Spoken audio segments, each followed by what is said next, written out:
Buenos días, jóvenes. Bienvenidos sean todos ustedes a esta sesión de vida universitaria de la carrera de Ciencias de la Educación.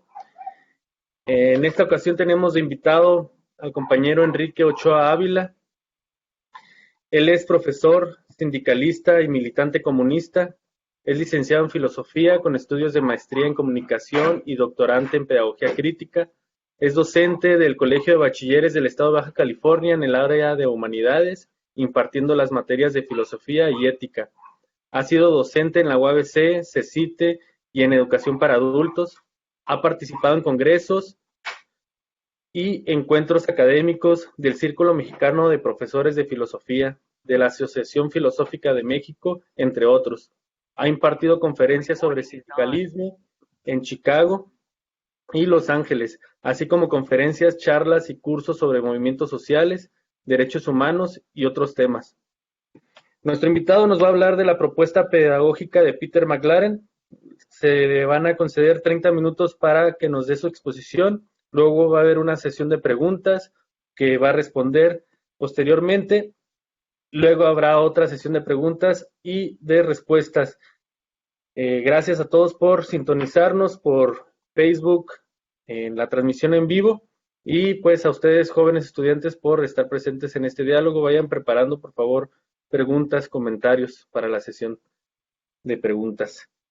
Muy bien, muchas gracias, maestro Enrique, por estar presente con nosotros. Le cedo la palabra. Gracias, Alejandro. Un agradecimiento también al CUT, por la invitación y a todos los presentes por conectarse y hacer el esfuerzo, ¿no? Que en estas condiciones, pues, podamos intercambiar ideas, podamos dialogar, y abordar esta nueva realidad, entre comillas, ¿no? Que es la que se nos está planteando para, pues, avanzar en el proceso que sigue no solamente la educación, sino en general toda la vida económica, toda la vida social, lo estamos viviendo y padeciendo, ¿no? Entonces, bueno, quisiera empezar con algunas consideraciones acerca de la manera en que quisiera compartirles algunas ideas sobre la pedagogía crítica de Peter McLaren. Pues este acercamiento que quiero compartirles, lo estoy haciendo desde una investigación en proceso, en el trabajo ya de salida de mi tesis de doctorado. Entonces es una lectura en proceso y bueno, la estoy haciendo precisamente desde la pedagogía crítica. Entonces, pues bueno, muchos elementos que propone el mismo McLaren los estamos analizando para ver cómo aguantan la crítica para ser precisamente aplicados o dirigidos a su propuesta pedagógica, ¿no? El antecedente que pudiéramos ubicar nosotros para contextualizar a Peter McLaren, pues es el contexto del, digamos, pre-neoliberalismo o neoliberalismo en ciernes.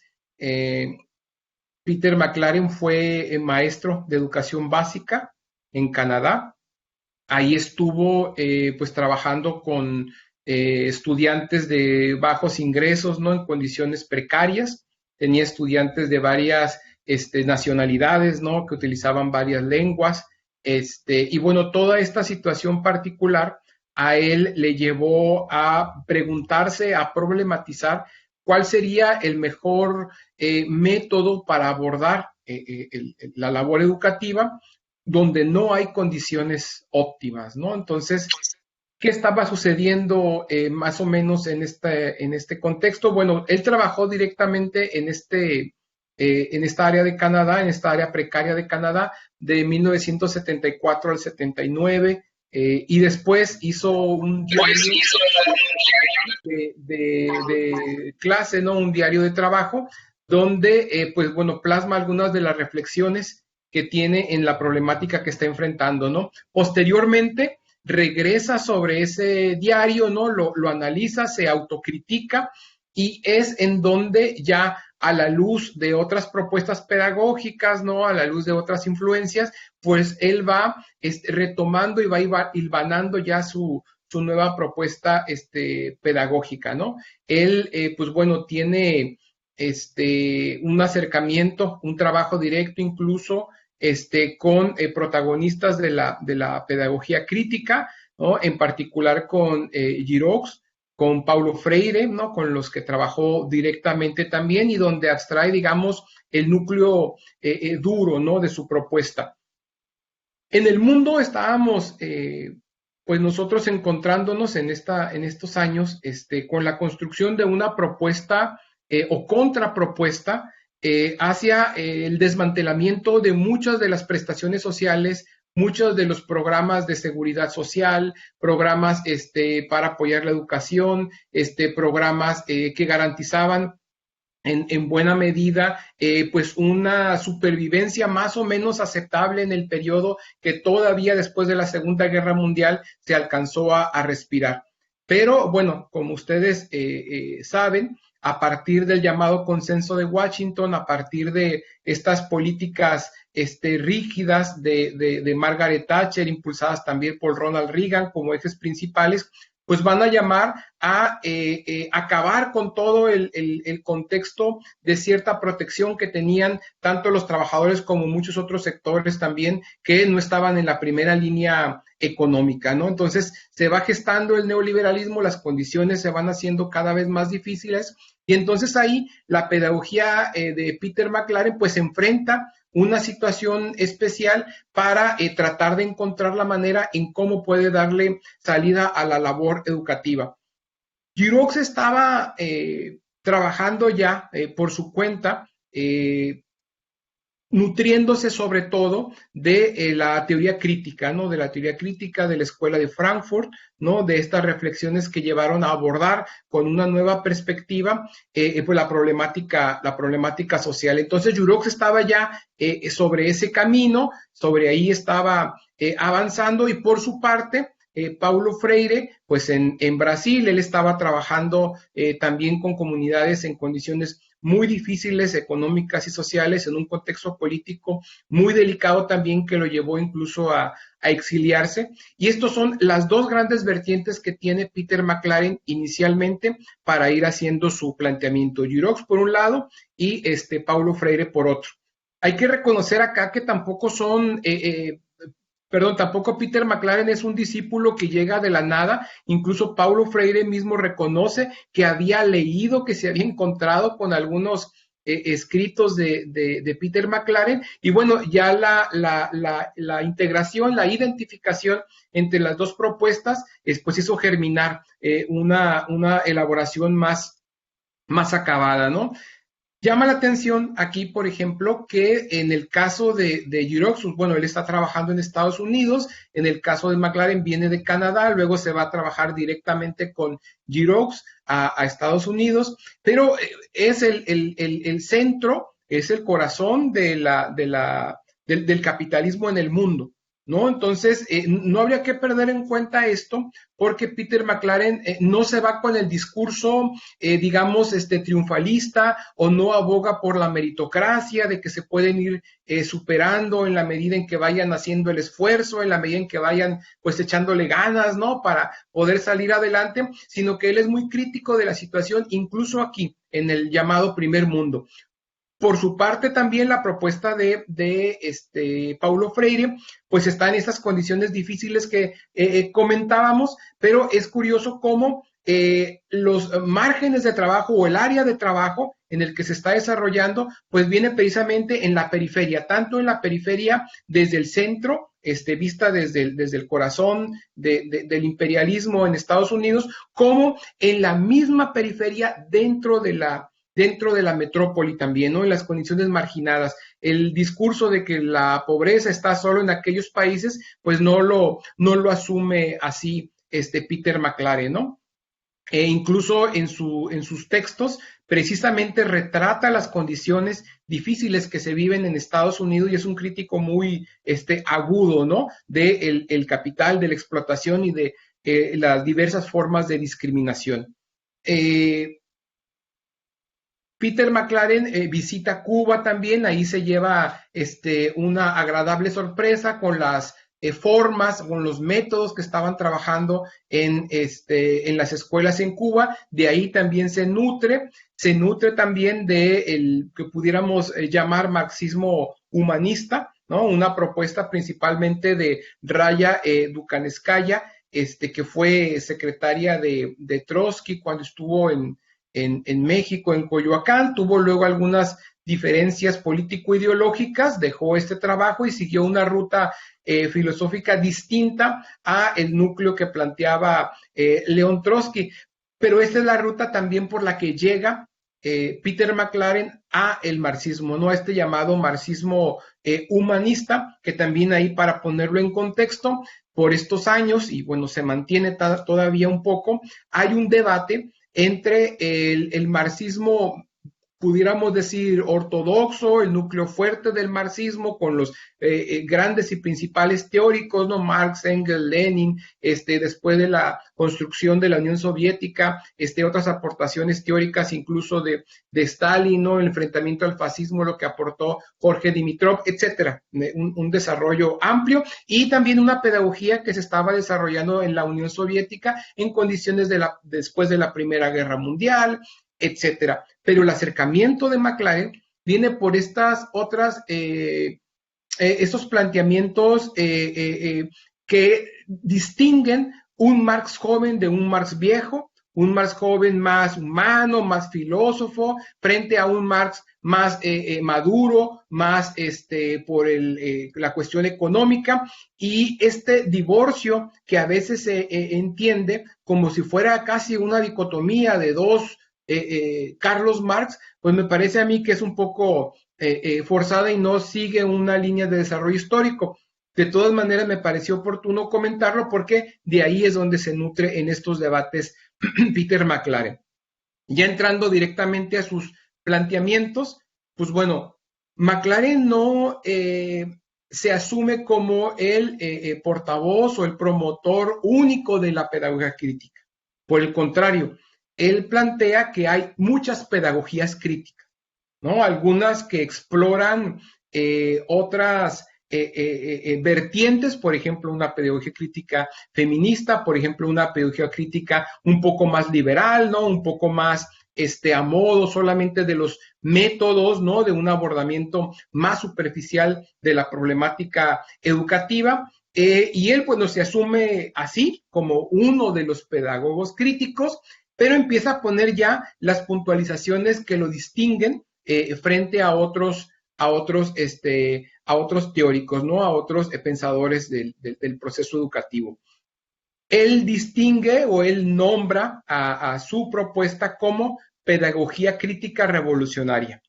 Este término, concepto, no es original de McLaren, es de otra pedagoga norteamericana, Paula Allman, que es la que propone este término, ¿no? Pedagogía crítica revolucionaria. Pero este adjetivo de pedagogía crítica de revolucionaria, ¿no? Es lo que va distinguiendo, lo que va diferenciando a otras formas de abordar el proceso educativo y que tienen unas características propias, ¿no?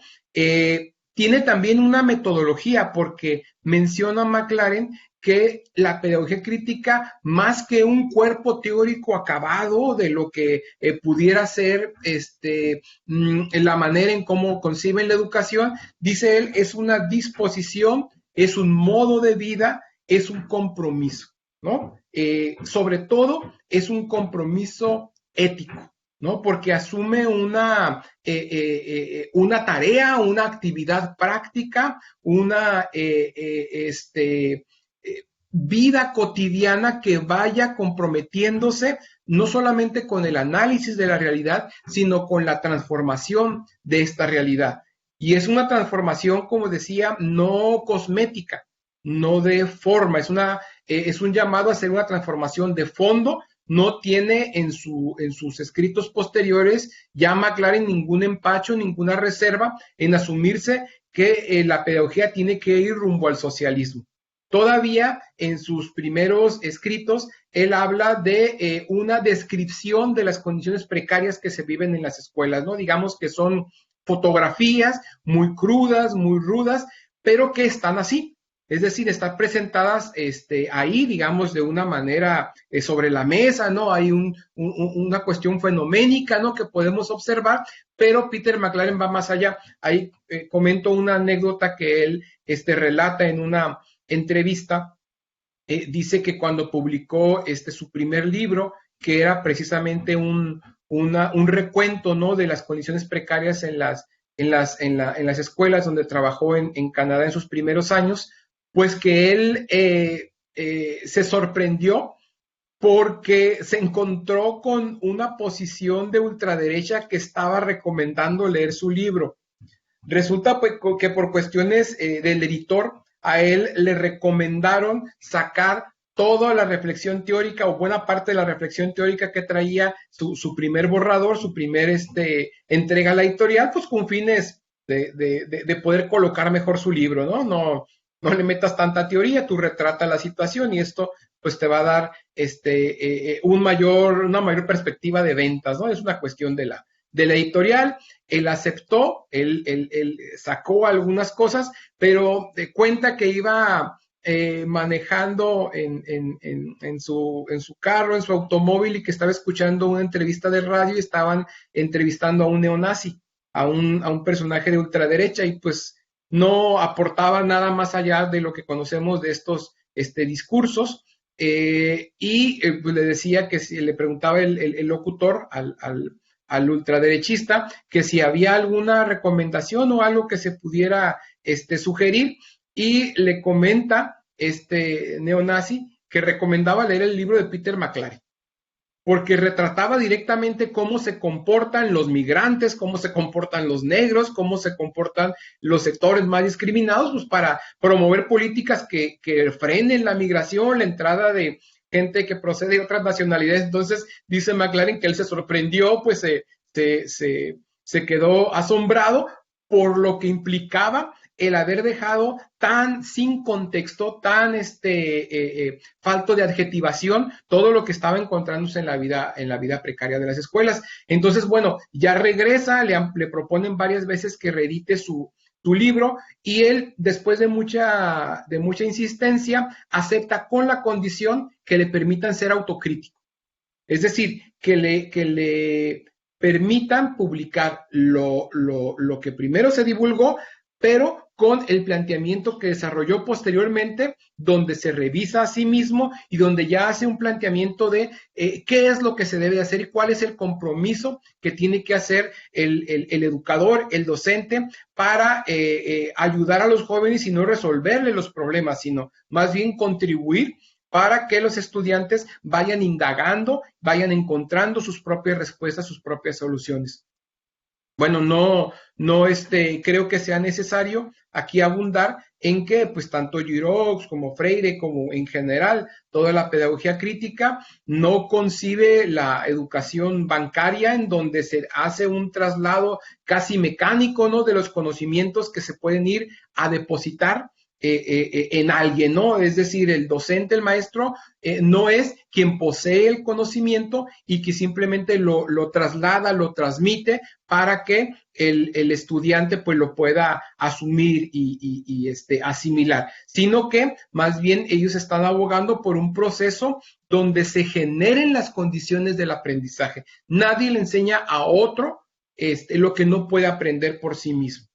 Entonces, esta no es original de McLaren. Lo original de McLaren es que distingue no solamente una opresión de clase, ¿no?, porque son pues hijos de trabajadores, asalariados, diversos sectores marginados, pero son además estudiantes que tienen otras más discriminaciones. Por ejemplo, la de género, por ejemplo, la de raza, por ejemplo, la de origen nacional, etcétera. Entonces, esta nueva discriminación, él les llama subclases, ¿no? Bueno, ahí pudiéramos problematizar un poco el concepto, pero que le llama subclases, pues son agregados que complican más el proceso educativo. No solamente son estudiantes pobres, sino que son estudiantes además que son discriminados por por tener un color de piel distinto, son discriminados además, pues por su condición de mujeres en una sociedad patriarcal, son discriminados además por su preferencia sexual desde una visión hetero, ¿no? Entonces, todas estas condiciones son las que van dando el caldo de cultivo para que McLaren pueda ir desarrollando su planteamiento, ¿no? Dice McLaren, me parece esto interesante porque rompe el discurso tradicional que tenemos de la educación, o el dominante por lo menos, que las escuelas no están en crisis por falta de valores. ¿Y valores? Pues ¿cuáles? Pues los judeocristianos, ¿no? Que son los valores dominantes. No están en crisis las escuelas porque los profesores no están profesionalizados en su ejercicio docente.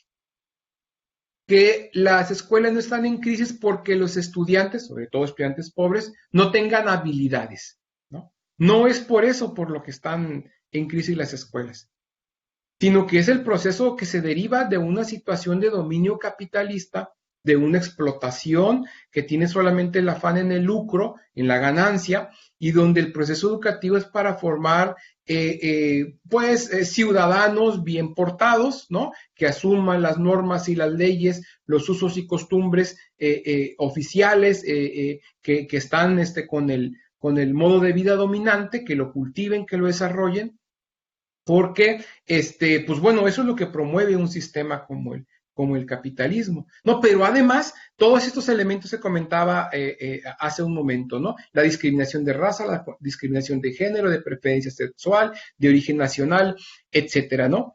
Entonces, el objetivo de la pedagogía crítica, lo que se plantea, sí es una transformación revolucionaria, pero no es una transformación revolucionaria tampoco neutral. Es decir, no hay una revolución, no sé, de las conciencias, del pensamiento, y pues que cada quien dé lo mejor de sí, sino sí hay una clara afinidad de Peter McLaren por el socialismo, ¿no? Entonces, él va adentrándose en esos planteamientos, abordándolo, yendo a visitar países que tienen otras maneras, otras formas de organizar su vida económica, su vida social, su vida educativa, también para ver cómo puede ir nutriéndose también de esos ejemplos, ¿no? Es una metodología, también la pedagogía crítica, porque retoma estos elementos esenciales desde un ámbito en donde tradicionalmente no son, o en general no son tomados en cuenta, ¿no? Cuando nosotros vamos abordando el ejercicio educativo, nos llaman precisamente a no distinguir por raza, por género, por etnia, por ninguna de estas cuestiones. Y lo que plantea Peter McLaren es reconocer esa diferencia, ¿no? Para hacerla patente y para ver cómo se puede abordar. Lo acusan también de algo así como racismo inverso, ¿no? Es el término que a veces se utiliza, pues él es blanco, él, pues bueno, tuvo la oportunidad de estudiar, ¿no? El privilegio, porque la educación es un derecho, así que quienes estudiamos no tenemos privilegios, sino que estamos ejerciendo derechos.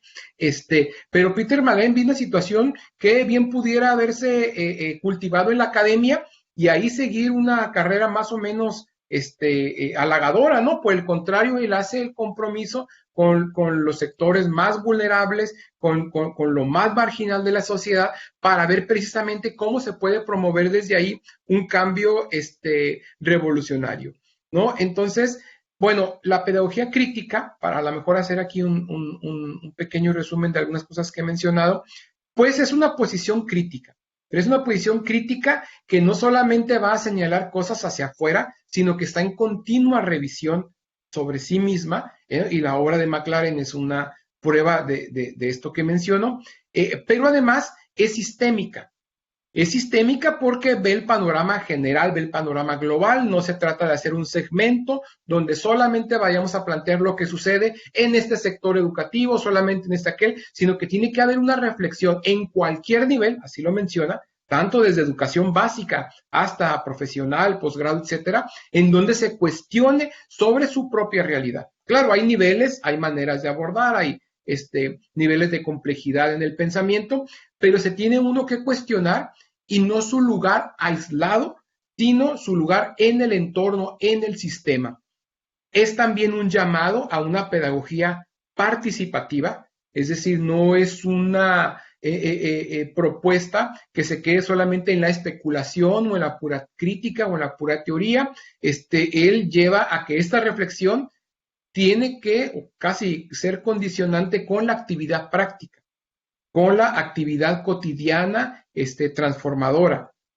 Y también es una pedagogía creativa, ¿no? Porque, bueno, no hay una situación que se repite de manera idéntica a otra, ¿no? El mundo siempre está cambiando, siempre se está transformando y con todo el andamiaje, con todas las herramientas que nos pudieran dar en una formación académica para ejercer de docentes, pues las circunstancias que encontramos en el salón de clases son siempre inéditas, son siempre desconocidas. Yo creo que ahorita con esta pandemia, nadie nos imaginábamos más allá de algún especulación de ciencia ficción que íbamos a estar en un contexto como este, que íbamos a estar confinados, ¿no? Que íbamos a tener que salir con unas regulaciones que asumimos además o que tenemos que asumir porque tenemos que cuidar la salud y la vida, ¿no? Entonces, este panorama es completamente inédito.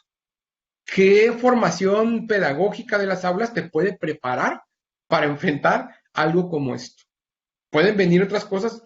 Sin duda van a venir otras cosas, ¿no? Pero si tenemos nosotros un abordamiento donde reconozcamos que el proceso tiene que estarse cuestionando a sí mismo, que la educación no es una simple transmisión mecánica de conocimientos, que las condiciones que vamos a enfrentar en nuestro ejercicio docente van a ser siempre cambiantes y nosotros tenemos que estar también siempre activos y cambiantes para encontrar nuevos elementos y poder sacar al mejor puerto posible, no a lo mejor posible, el trabajo educativo.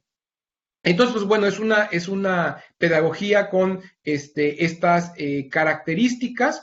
Él, bueno, igual que otros pedagogos, retoma el conocimiento previo que traen los mismos estudiantes, lo valoriza mucho, menciona algo que me parece importante comentar, porque no es que uno, el docente, resuelva el problema del estudiante, que le resuelva la condición que padece o que enfrenta, ¿no? Ya sea por discriminación, ya sea por falta de recursos económicos para continuar la escuela, sino que se genere el procedimiento, se genere el proceso, ¿no? Fomentado por el mismo docente, para que el propio estudiante vaya encontrando soluciones y que estas soluciones no se vean de manera individual o individualista, sino que sean soluciones que encuentren una correspondencia, un correlato con sus compañeros. Es una respuesta también colectiva, es una respuesta también en comunidad, ¿no? Yo creo que, bueno, dentro de todo esto que se generó en los meses anteriores, todavía hace algunas semanas, ¿no? Problemas graves de racismo, de discriminación, de violencia policíaca, y pues nadie en su sano juicio puede decir, bueno, es que yo ya superé el racismo, ¿no? Yo soy moreno, o yo soy negro, o yo soy asiático, o lo que sea, pues yo ya lo superé porque, bueno, a mí ya no me discrimina, ¿no? Sino que es una visión que tiene que ser una visión compartida. La manera en que superemos los problemas no puede ser una superación solamente aislada o individual, sino que tiene que encontrar una correspondencia comunitaria, ¿no? Y más allá de lo nacional, también hace un llamado, McLaren, a que se vaya planteando esta alternativa, pero si es la imposición que nos hace el capitalismo, pues el capitalismo no es un fenómeno local, no es un fenómeno nacional, es un fenómeno, es un sistema global. Y como tal, habría que enfrentarlo también de manera, dice él, transnacional, ¿no? Y buscar los puentes, buscar las áreas con los activistas, porque el docente, el pedagogo no puede trabajar solamente aislado en su espacio educativo. Tiene que vincularse con quien está trabajando para enfrentar la discriminación, por quien está tratando de ampliar los derechos sociales, por quien está defendiendo también su derecho al trabajo, su vivienda, su tierra, sus recursos naturales, etcétera, ¿no? Entonces, también es un foco, es una dirección hacia la que apunta el planteamiento de la pedagogía crítica revolucionaria de Peter McLaren. Y bueno, ¿por qué es importante para ir haciendo un primer corte y ojalá y me podamos dialogar, puedan hacer algunas preguntas para también ver qué tanto nos estamos explicando? Hace unas semanas acabo de comentar, sucedieron los eventos de discriminación, de racismo, de brutalidad policíaca que prendieron en el corazón del capitalismo mundial en Estados Unidos, pero que también reavivaron, removieron las cenizas de lo que pasa cotidianamente y sobre todo a la gente pobre, ¿no? A los que están más acomodados o que pueden con el teléfono mover influencias y zafarse del problema rápidamente, no es una situación que vivan de manera sistemática. El caso de el obrero de la construcción, creo que también trabajaba de guardia de seguridad, ayudaba ahí a su colonia, le tenían confianza y vigilaba su barrio, Giovanni, pues lo mataron con el pretexto de que no traía un cubrebocas, ¿no? O ese fue el motivo por el que lo levantaron. Luego está el caso de este muchacho que estaba ahí con un comportamiento un poco errático, ¿no? Dicen que estaba lanzando piedras a una gasolinera y pues un poco inestable, pero la respuesta de la policía es someterlo, apretar el cuello y que acabara muerto, ¿no? Cuando le gritan, oye, lo estás matando y todo eso, o sea, es nuestro propio caso de brutalidad policíaca, ¿no? Sobre esto tiene que hablar la pedagogía crítica. ¿Qué herramientas estamos dando para esto? Yo trabajo en el colegio de bachilleres que está sobre la vía rápida aquí en Tijuana y pues los jóvenes que vienen de tomar la calafia, el transporte público para caminar a la escuela, pues también los asaltan, ¿no? También a las muchachas las hostigan, ¿no? Tanto los choferes del transporte como pues tipos machistas que les gritan cosas o que las siguen, que las agreden, ¿no? Entonces, uno no puede hacer su ejercicio docente pensando que está en una burbuja en donde estas cosas no ocurren, ¿no? O incluso dentro de la escuela, pues sabemos que es un problema general que está en todos los ámbitos, e incluso en las familias, en los hogares, a lo que tenemos nosotros que plantear soluciones, ¿no?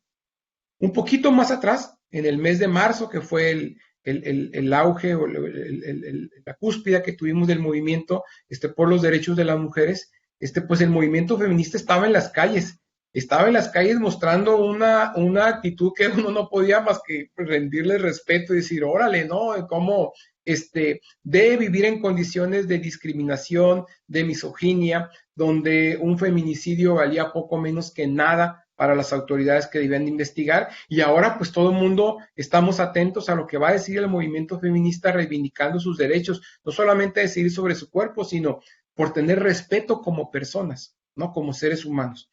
Y estos dos elementos, aquí quisiera hacer el corte, la lucha por los derechos de las mujeres, la lucha contra la discriminación y contra la brutalidad policíaca, son ejemplos claritos, directos de nuestra ciudad, de nuestro país, de nuestra región en el mundo, pero también en otras latitudes, de lo que la pedagogía crítica debe de atender también, debe de considerar y debe de tomar en cuenta para el ejercicio dentro de las escuelas y fuera de ellas. Entonces, quisiera hacer aquí esta pausa para ver si pudiéramos dialogar un poquito. Pues bueno, tiene mucha relación porque en primer lugar, ¿para qué estamos preparando a los estudiantes, no? Si realmente lo estamos preparando para la vida o simplemente para obtener algún empleo, ¿para qué? Esa es la pregunta, ¿no? Principal. ¿Para qué estamos educando a los estudiantes? ¿Y qué es lo que estamos haciendo para alcanzar aquello que queremos lograr con ellos? Y algo muy interesante que creo que me he preguntado mucho es si realmente la educación, em, digamos, hace que los estudiantes sean felices. O sea, eh, el concepto de felicidad pues es algo muy esencial en nosotros. Entonces, si nosotros le preguntamos, porque de hecho había tenido una plática con uno de los maestros y le había preguntado que si realmente un doctor que estudió para ser doctor decidió eso porque quería hacerlo o si realmente lo decidió porque pues a los doctores les pagan más. Entonces, pues no sé, es una pregunta muy interesante. O inclusive, imagínense si un doctor no quería ser un doctor, sino que quería ser algún músico profesional. Entonces, ¿qué lo guió a tomar esa decisión? Entonces, pues es un comentario pues pequeño. Muy bien, gracias, muchas gracias. ¿Alguien más que guste tomar la palabra? Comentar un poco lo que nos decía Grecia, ¿no? Porque no es solamente una pregunta, es una reflexión. lo que se está planteando.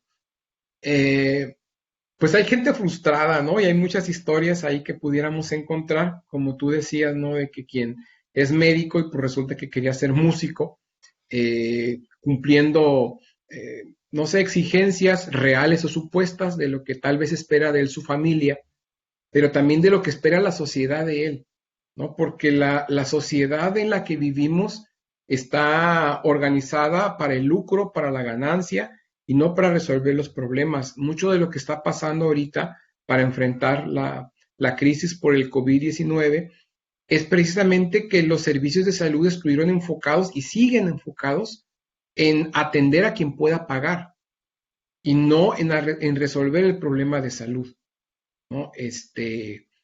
Ojalá y cuando tengamos la vacuna sea también de manera masiva y accesible, ¿no? Porque pues quien no puede pagarse una operación, quien no tiene seguro social a veces siquiera, pues está condenado a arrastrar o a disminuir, si no pierde la vida, a disminuir su calidad de vida de manera importante, donde ya no pueda rendir para sí, no para la sociedad, rendir para lo que está enfocado, ¿no? Entonces, ¿para qué estudiamos? ¿Cómo respondería, creo yo, esta pregunta McLaren? Pues hay que responderla junto con los sujetos, junto con los involucrados, ¿no? O sea, ¿para qué estudias tú? Y yo en una ocasión, en una clase en sexto semestre de la prepa, que bueno, ya están eligiendo carrera casi desde quinto, ¿no? Y, y están viendo a qué se van a dedicar, y yo les preguntaba cuáles eran sus opciones, qué andaban viendo, y una estudiante, una muchacha, me dijo, bueno, yo voy a ser maestra porque pues los maestros tienen buenas prestaciones, los maestros tienen salario, tienen varios periodos de vacaciones, entonces pues yo tengo familiares que son profes y pues yo quiero ser profe porque quiero esas vacaciones, ¿no? Eso ya hace algunos años, yo no sé si a este estudiante haya cursado la normal o estudiado educación, y enfrentó la reforma educativa de Peña Nieto, ¿no? O enfrentó la situación que pasan muchos docentes que tardan meses, ciclos escolares a veces completos sin que reciban su paga. Pero si está pensando en que iba a ser educadora por el salario y las prestaciones, pues estaba equivocada, ¿no? Y va a llevar cargando su propia penitencia. Pero si está pensando en ser educadora para contribuir a la reflexión junto con sus estudiantes, si está pensando en ser educadora para contribuir a que esos estudiantes incidan en los problemas sociales, ¿no? Se hagan conscientes, reflexionen sobre su entorno y busquen transformarlo para ellos y para su comunidad, pues entonces se está dando en el clavo. Entonces, ¿qué es lo que queremos hacer el médico? ¿Quiere salvar vidas? ¿Quiere cuidar la salud? ¿O quiere ser un especialista para cobrar caro en las operaciones, ¿no? Entonces, esa es la lógica que nos debemos de cuestionar. ¿Para qué estamos haciendo las cosas? Perdón que me extienda un poquito, pero hace algunas décadas, quien tenía una licenciatura, la que fuera, prácticamente tenía su vida económica asegurada, ¿no? Y nuestros padres, o bueno, tal vez sus abuelos, yéndonos con esa inercia, pensaban también que si daban una formación universitaria, una educación profesional a sus hijos, pues ellos iban a tener casi asegurada su vida económica. Y resulta que no es así. Y hoy lo que se está observando, pues es crítico porque tenemos fenómenos como que los egresados de universidad en Estados Unidos, lejos de estar abandonando el hogar familiar para buscar una vida independiente, están regresando a vivir con sus padres porque siendo estudiantes, siendo egresados de la universidad, no les alcanza ni para llevar una vida que paguen su propia renta, ni siquiera a veces para pagar el crédito universitario que tuvieron que asumir para formarse. Entonces, esa es la cuestión, ¿no? Sobre para qué estamos estudiando. Entonces, pues bueno, ya no, creo que hay más preguntas, entonces vamos a esperar. Muy Yo bien. quisiera hacer así como que una, no sé, una opinión. Este, pues, ¿qué habría si no existiera esta pedagogía crítica, ¿no? Desde Freire, con la pedagogía del oprimido, y hasta McLaren, ¿no? Con esta pedagogía crítica revolucionaria. ¿Qué sería de nosotros los estudiantes si esto no existiera? Entonces yo creo que esa pregunta es la que nos tenemos que replantear nosotros, porque si este tipo de pedagogía no estuviera, precisamente no hubiera estos movimientos que actualmente se están dando. Y precisamente no estaríamos en contra de ciertas, ¿cómo se podría decir? Leyes implementadas por el sistema que no benefician al estudiante en sí, ¿no?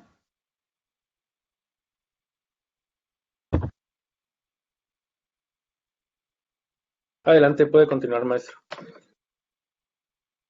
Claro, y también hay que reconocer que el mundo sigue con o sin nosotros, ¿no? Y con o sin nuestra participación.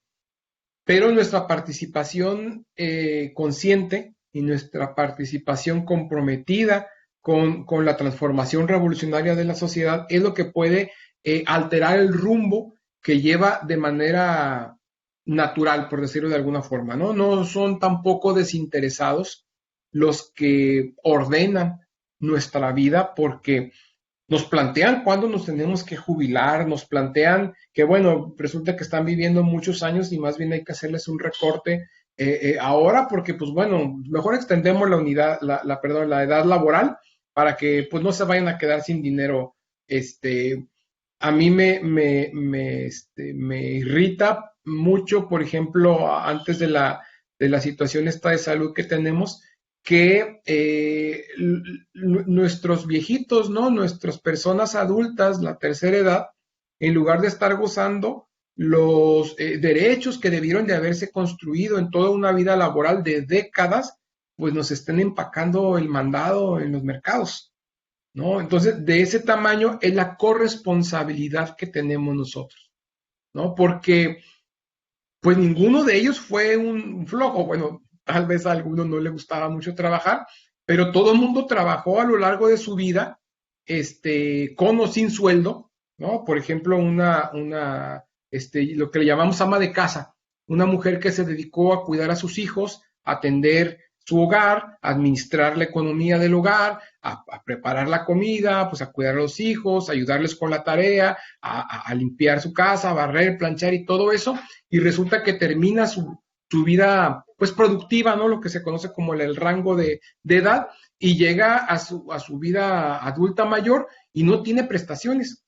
O sea, ¿es responsabilidad de ella únicamente? Definitivamente no, porque está desempeñando una labor social importantísima.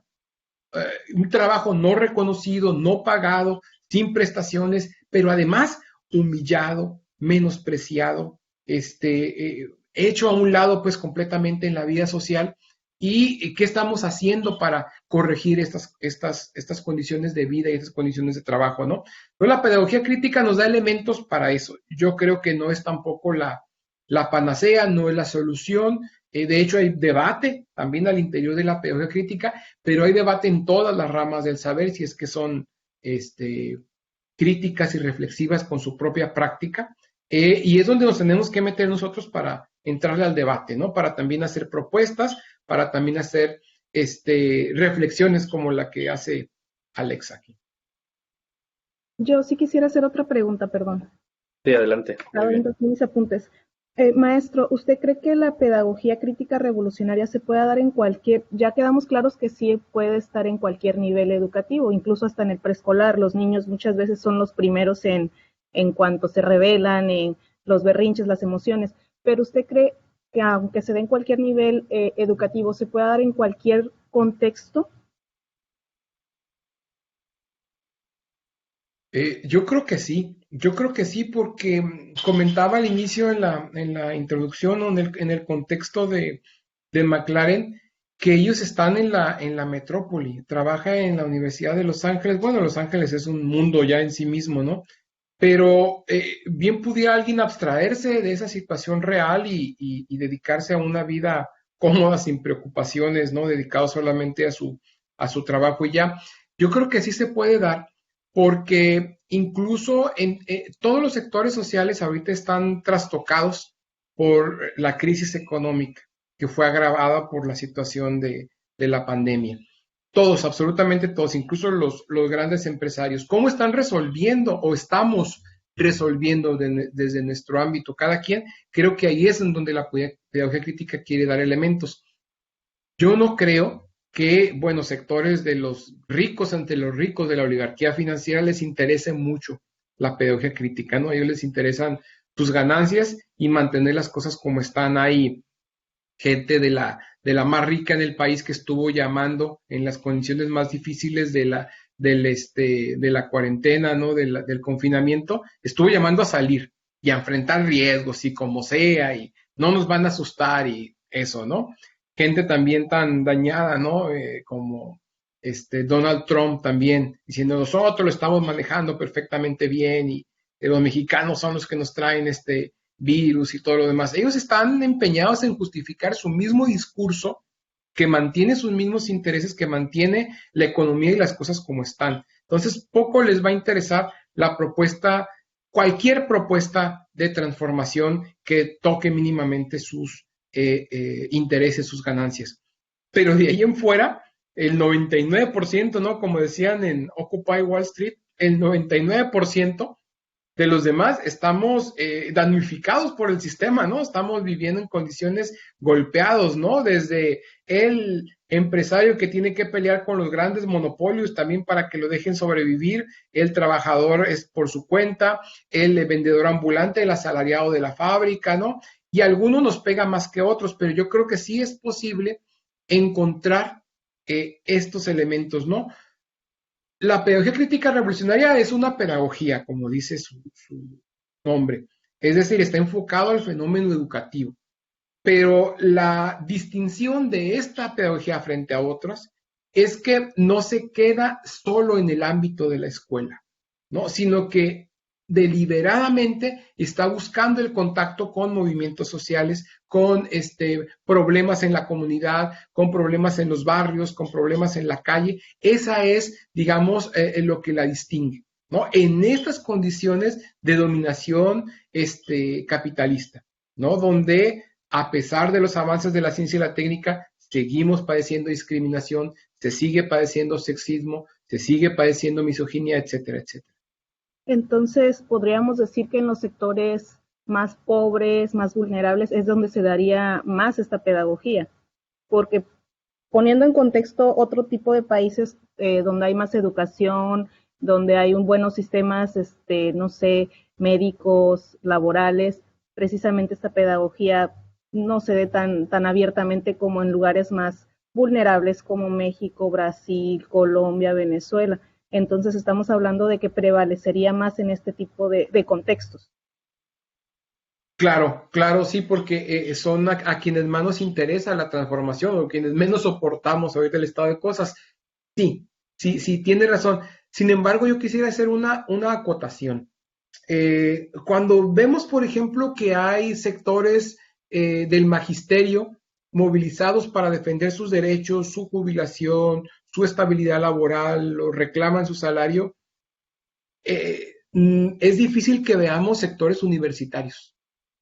Vemos maestros de educación básica, ¿no? Vemos maestros de primaria, de secundaria, muy menor medida prepa y prácticamente nula educación universitaria.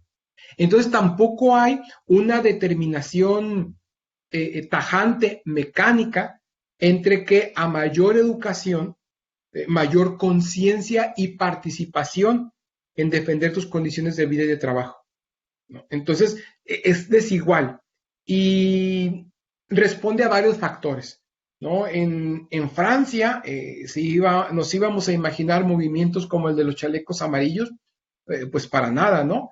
En Estados Unidos, pues el control, ¿no? Lo que es el fenómeno del espectáculo, en el deporte, en la música, la baja participación electoral que tienen en sus elecciones.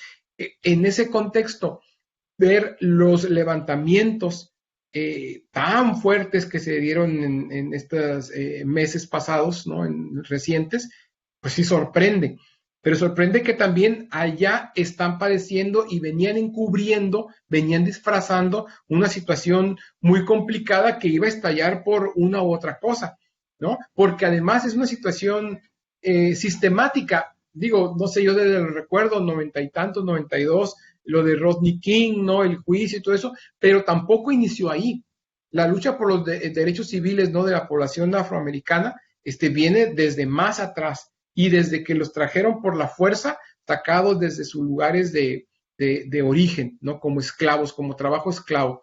Entonces, está en todas partes, pero estos movimientos han logrado visibilizarlo. Esa es una parte importante. Si ustedes escuchan algunos debates que hay ahora en México, está hablándose de discriminación, pero a los morenos también, ¿no? Hay un fenómeno ahí de blanquitud anhelada, ¿no? Donde, fíjense lo grave, ¿no? Por tu color de piel te puede ir mejor en un trabajo y las estadísticas lo dicen así, ¿no? A la gente de color de piel más claro le va mejor. Y bueno, pues qué gente rara que los contrata y todo eso, pero en toda nuestra vida cotidiana así está, es güerito al que le tengo que hablar bonito para que me compre, ¿no? Es güerito, es güerita.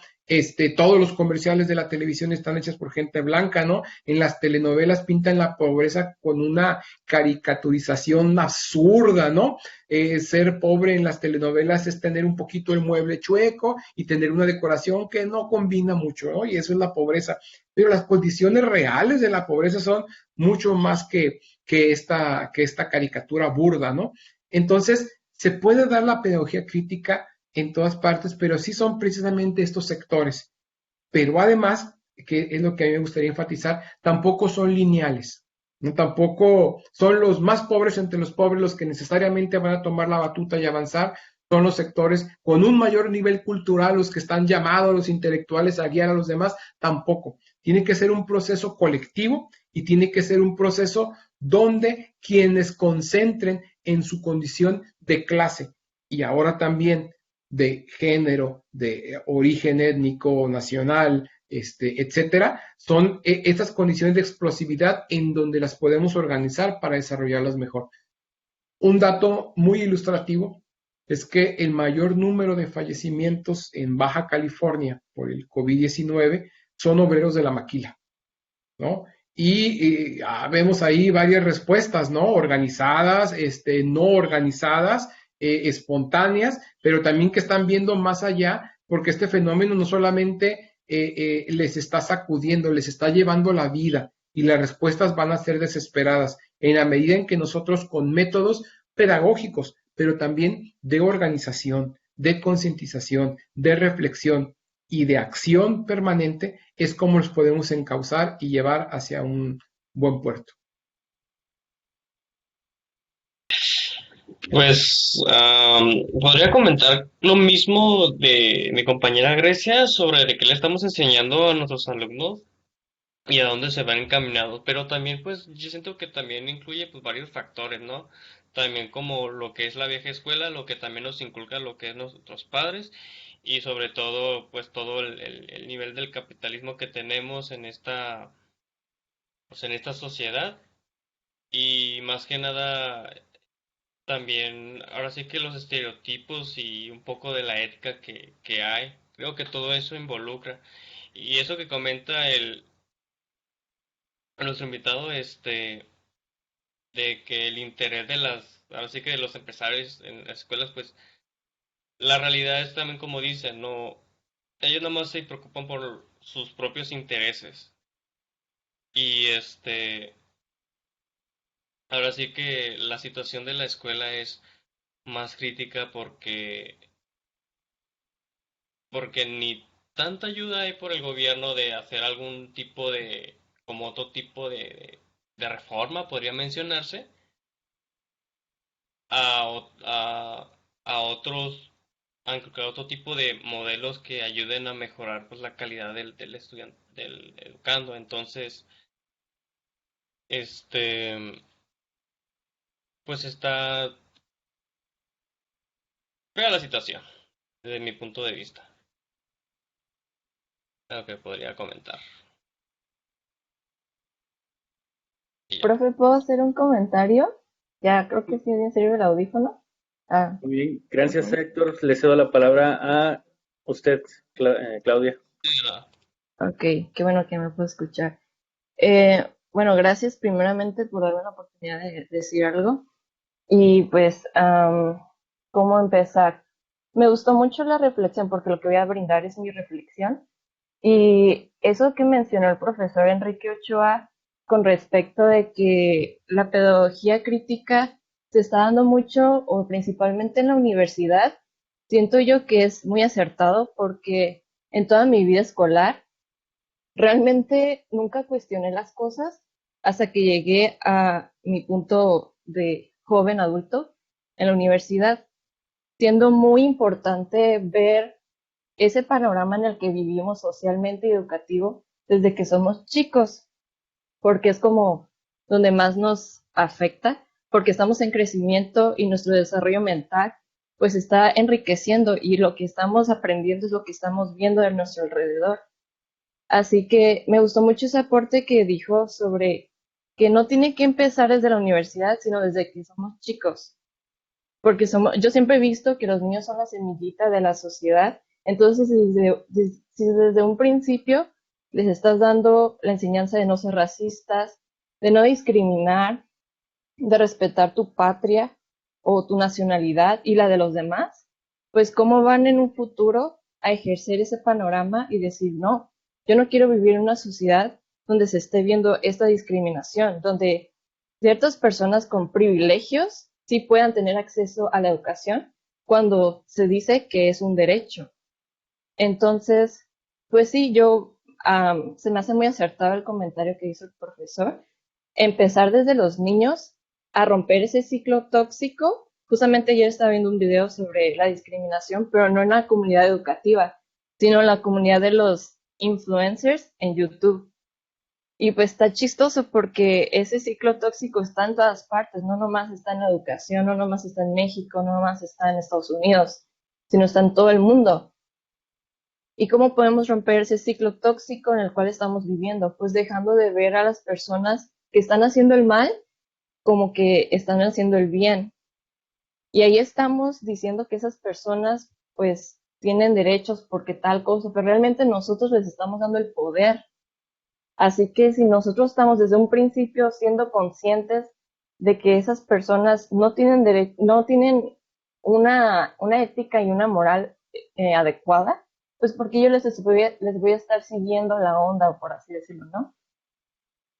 Y pues ese me fueron más las ideas, pero eh, me gustó mucho los comentarios hasta ahorita. Me gustó mucho el de Grecia, que dice el de seguir la felicidad, y es cierto, porque a veces quedamos como, ¿cuál es mi objetivo en la vida? Pues siempre va a ser la felicidad, pero realmente queremos cambiar. Bueno, en mi perspectiva, yo me he hecho mucho ese planteamiento de qué quiero hacer con mi educación, o sea, qué voy a hacer cuando termine mi carrera, y pues mi objetivo es tal, tal, y para otras personas, pues a veces no saben ni cuál es su objetivo en la vida, cuando es una pregunta muy importante que se tienen que hacer las personas.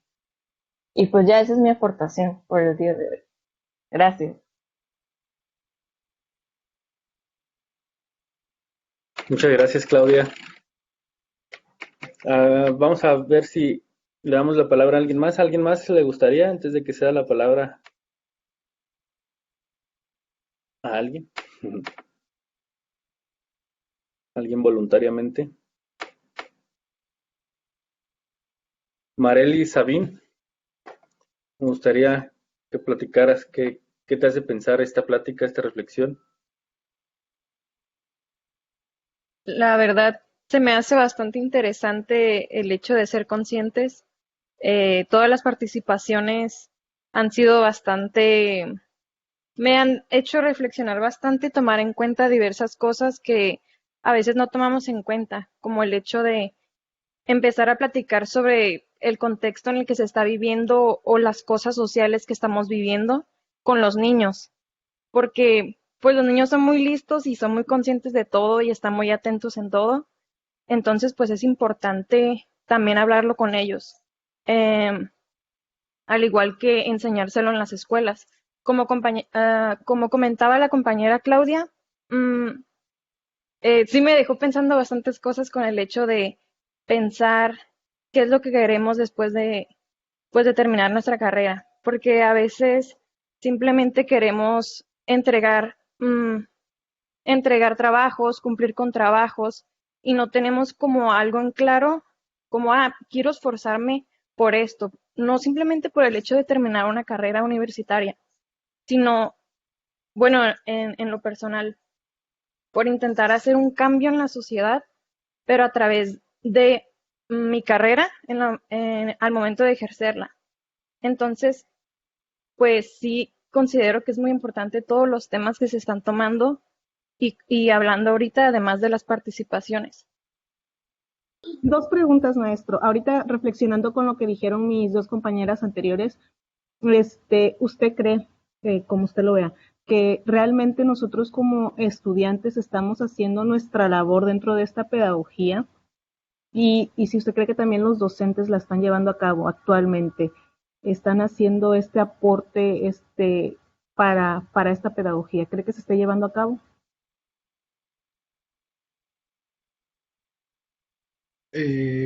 No, bueno, empiezo, perdón, pero empiezo por la última. Yo creo que no, yo creo que en general no se está llevando a cabo, yo creo que se hacen o intentamos hacer esfuerzos, pero es complicado porque no es primero un proceso en donde tengamos el consenso como para nosotros poder echarlo a andar sin ningún obstáculo, ¿no? Encuentra bastantes obstáculos, baches en el camino, pero por otro lado también tenemos que irlo asumiendo primero como un proceso reflexivo y de acción, de trabajo y de compromiso con el medio educativo y con la comunidad. Entonces, estamos navegando a contracorriente, el sistema hace todo para que destruir lo poco que estamos armando, y le invierte una cantidad grandísima de recursos para lo que decía hace ratito compañera, para darle poder a gente que nos está llevando por un camino no solamente distinto, aquí no es demos espacio de libertad de expresión para que se escuchen todas las voces. Los micrófonos están, una alegoría, ¿no? Los micrófonos están acaparados por el poder para difundir su discurso. Y entonces cuando se están creando espacios distintos, una voz discordante, un espacio alternativo, son inmediatamente cooptados de nuevo, ¿no? Por eso al movimiento feminista creo que le costó tanto trabajo y fue tan firme, ¿no? En la manera en cómo defendía sus propuestas, porque se las estábamos cancelando, ¿no? La polémica de hace unas semanas con Chumel Torres, sobre sus comentarios, me parece interesante cómo en algunos de los segmentitos estos que alcancé a escuchar, cómo justifica su discurso de discriminación echándole la culpa a la educación que recibimos. Pues claro, o sea, ese es el tipo de programas que los promueven y que tienen el poder económico para que tengan hegemonía. Pero una vez que te das cuenta de que esto está sucediendo, ya es tu responsabilidad el repetirlo, ¿no? Si de por sí ya tienes culpa cuando te quedas sin hacer nada, cuando lo promueves y lo repites, le das eco, le das todavía mayor voz, pues peor, ¿no? Entonces, yo creo que estos son los ejercicios que debemos de cuestionarnos también desde la pedagogía crítica. Como dijo el compañero que intervino hace un momento, a los empresarios no les interesa, ¿no? A los oligarcas no les interesa, a los monopolios no les interesa la libre competencia, ¿no? Les interesa su control, les interesa su poder, les interesa mantener el status quo, el estado de cosas como lo tienen ahorita porque son beneficiados, porque salen ellos privilegiados. Entonces, esa contracorriente se hace muy poco y es muy complicado, pero es eso o ser parte también del problema. Y es irnos también nosotros del lado de la opinión dominante, nada más porque es la opinión dominante, ¿no? Pasa un fenómeno curioso en un experimento de psicología que le enseñan el tamaño de una raya, de una línea sobre el pizarrón a un sujeto y le dicen, ¿de qué tamaño es? No, pues es chica, ¿no? Y a ver, ¿de qué tamaño es chica? Y con todos los demás que están en el cuarto, que son actores, ¿no? Que están siendo parte del experimento, empiezan a decir que la línea ya no es chica, que la línea es grande. Y él acaba diciendo, pues la línea es grande, porque todo mundo dijo lo mismo. Entonces, aunque sea la opinión avasalladora, la opinión mayoritaria, si no tienen razón, si no hay un discurso y una práctica coherente, transformadora, integradora, comunitaria, pues no queda más que navegar a contracorriente, ¿no? Y contribuir en la medida de nuestras posibilidades para esto, ¿no? En la medida en que haya mayores voces, bueno, por ejemplo, hoy cuando pasa una tragedia, todo el mundo dice, recen por Francia, recen por México, recen por esto otro, ¿no? O se convierte en una moda el poner la bandera de la diversidad sexual en el perfil de Facebook, o se convierte en una moda el poner el círculo negro, el color negro en el perfil también de Facebook, como si eso resolviera.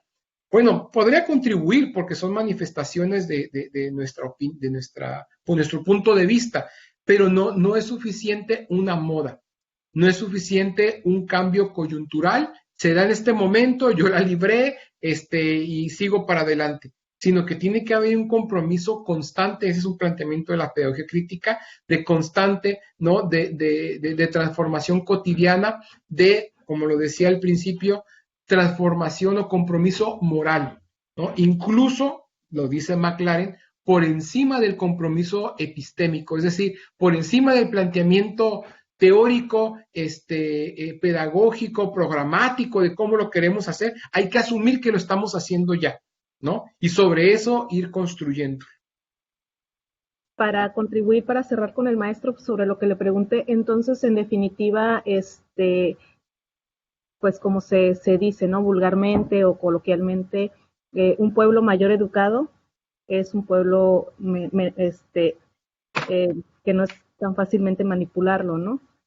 Y que es lo que precisamente el sistema no quiere, precisamente para que esta pedagogía no se dé. Entonces, controlarnos por medio de la educación. Entonces, que si estamos más educados, y más que nada lo que acaba de mencionar sobre la transformación o compromiso moral, es ser congruentes nosotros mismos, ¿no? Ser congruentes. Por ejemplo, yo estoy estudiando educación, ¿por qué? Porque quiero hacer una transformación en mi entorno, empezando desde mi casa, mi colonia, o sea, de empezar de lo menor a lo mayor, entonces se va a ir dando ese cambio.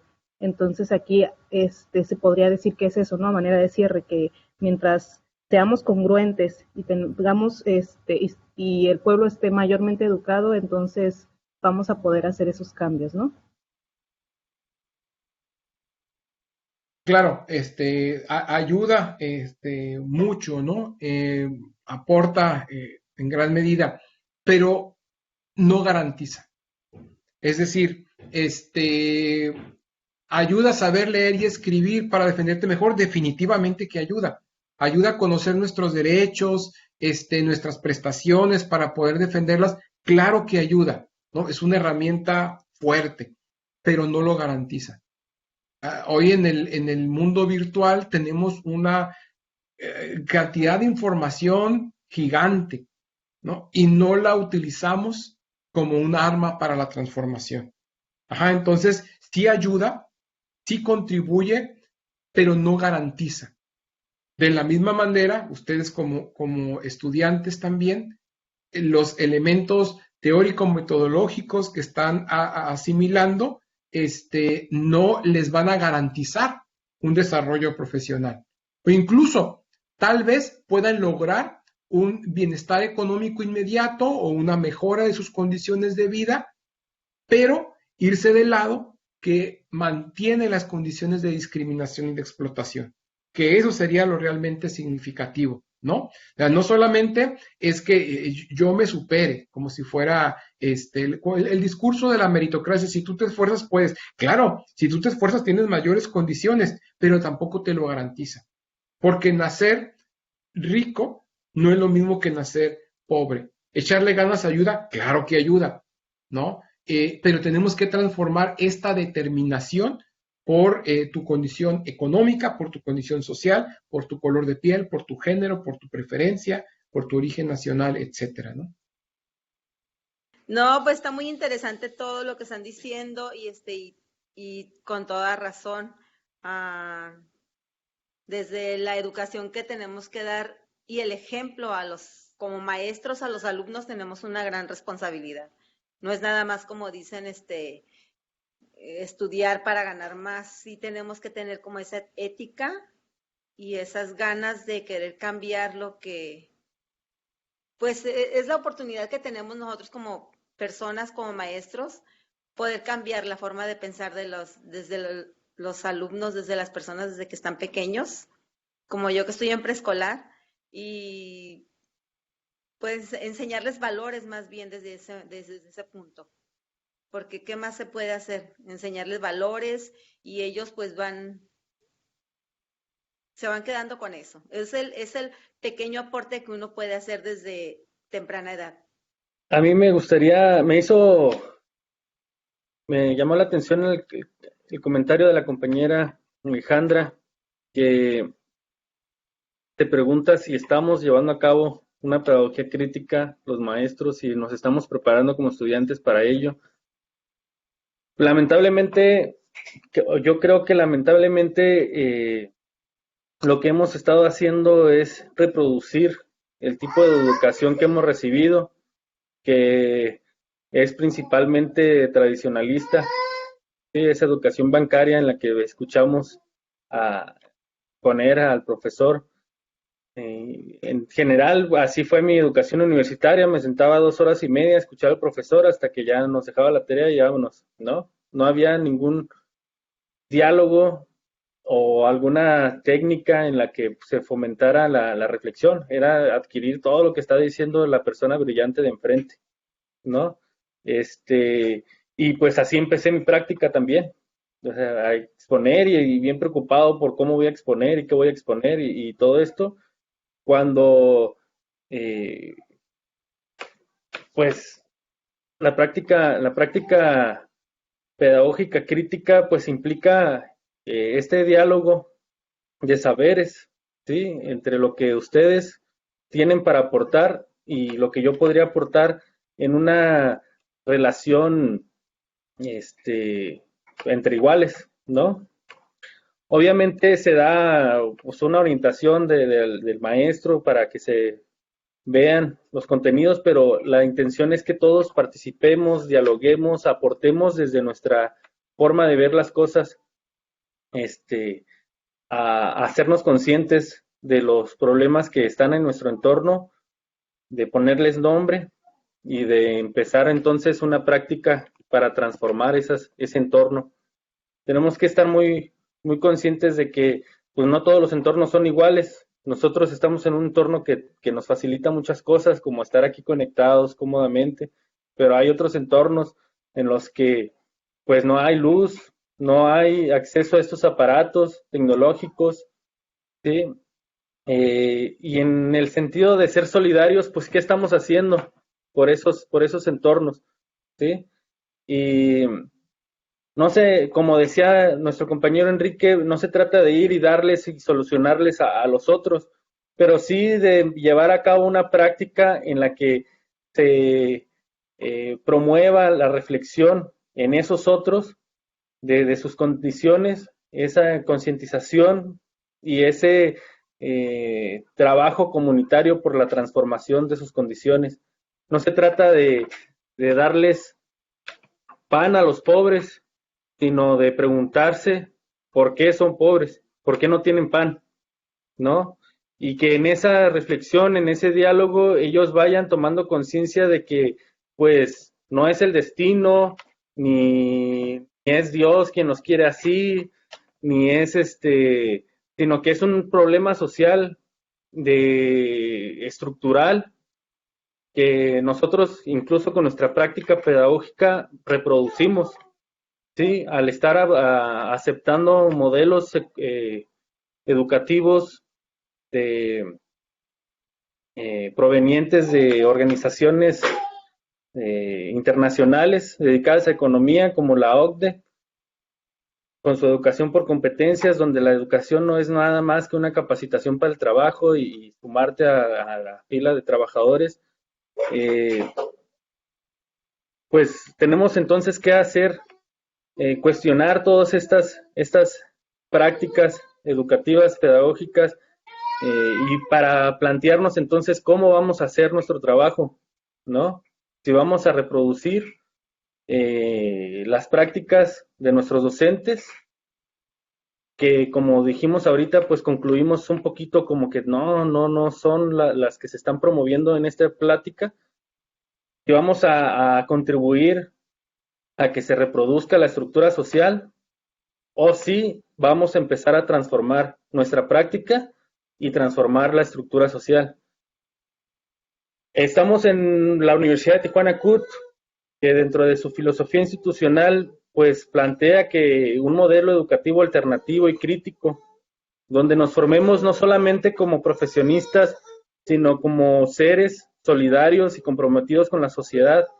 Entonces, este esfuerzo, este diálogo, está encaminado a reforzar pues esto que está dentro de nuestros objetivos institucionales como Universidad de Tijuana, y que quizá hace falta reforzar, pues, o más bien porque hace falta reforzarlo en la malla curricular, es que se está promoviendo este diálogo y de esta temática. Ustedes, que van a ser más que docentes, van a ser educólogos, que están estudiando ciencias de la educación, ustedes deben de entonces empezar a cuestionar por qué la malla curricular está como está, qué materias se harían falta, ¿sí? Para no basarnos en teorías norteamericanas o europeas sobre educación, sino a ver las propuestas latinoamericanas con mayor profundidad, ¿sí? Una materia sobre Paulo Freire, ¿sí? Sobre estas propuestas que se han hecho desde nuestros entornos de opresión, que hemos sufrido la opresión, ¿sí? De manera histórica. Esa sería un poquito mi reflexión. Cedo la palabra a mi compañero Enrique para que de ahí pasemos a terminar este diálogo.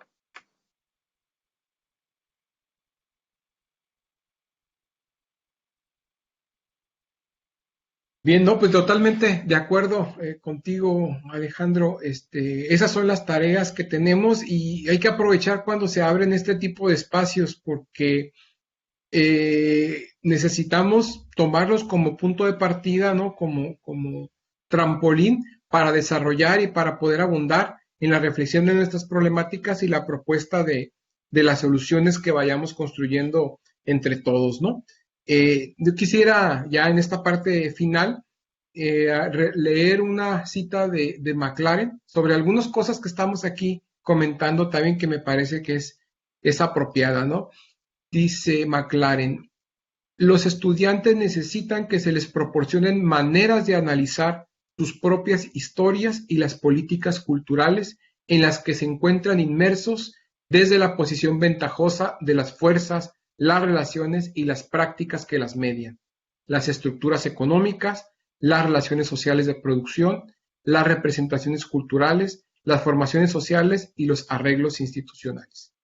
Entonces, esa es la reflexión, me parece que integra muchos de los comentarios que ustedes hicieron y pues bueno, aquí nada más para concluir mi parte.